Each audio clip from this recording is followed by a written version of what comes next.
বলার কোনো ভাষা নাই। আমরা তো মঞ্চে ছিলাম, আমরা আক্রমণ করতে যাইনি। ওরা ওই পাশ দিয়ে আসছে, এখানে পুলিশ ছিল, প্রশাসনের লোক ছিল, কিন্তু এরা কোনো অ্যাকশন নেয় নাই। প্রশাসনের লোক কোনো অ্যাকশন নেয় নাই। দেখেন এই যে আবার হামলা করতেছে, দেখেন কিভাবে কি করতেছে, দেখেন দেখেন, পালান না আপনারা, কেউ পালান না। কিভাবে নিব এরা? গোপালগঞ্জ কি শুধু মানে সেটা কিনা শেখ হাসিনার বাবার গোপালগঞ্জ, একার আমার বাবার গোপালগঞ্জ, সবার বাবার গোপালগঞ্জ। ছাত্রলীগ, যুবলীগ, আওয়ামী লীগের গুন্ডারা এরা আগে থেকে এখানে উৎপাতে ছিল। প্রশাসনের সর্বাত্মক সহযোগিতা, প্রশাসনের যদি সহযোগিতা না থাকে তাহলে তো এখানে হামলা করতে পারে না। প্রশাসন এখানে বিড়ালের ভূমিকায় অবতীর্ণ হয়েছে, ওরা চৌকিদারের ভূমিকা অবতীর্ণ হয়েছে, যুবলীগের গুন্ডাদের পাহারাদার হিসেবে অবতীর্ণ হয়েছে।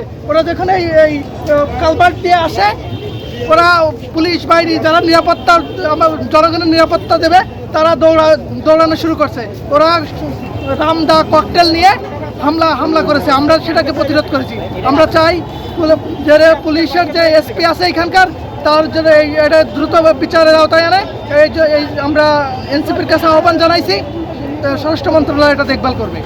সব মশার বিরুদ্ধে সুরক্ষা দিতে এলো বসুন্ধরা এক্সট্রিম অ্যারোসল, মশার বিরুদ্ধে এক্সট্রিম সুরক্ষা।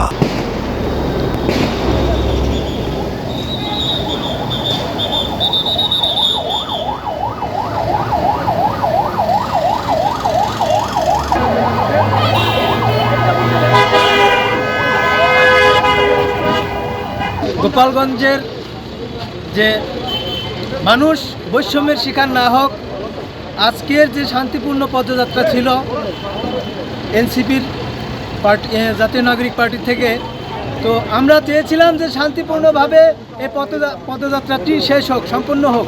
কিন্তু এখানে পতিত স্বৈরাচারের দোসর কুলাঙ্গার ছাত্রলীগ, টুকাই লীগ এখানে এসে আমাদের এই মঞ্চে অতর্কিত হামলা চালিয়েছে।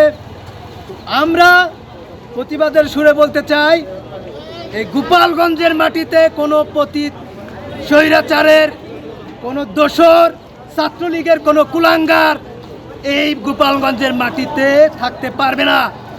আমরা ছাত্রলীগের কুলাঙ্গারদের এই গোপালগঞ্জ থেকে উৎখাত করে ছাড়ব।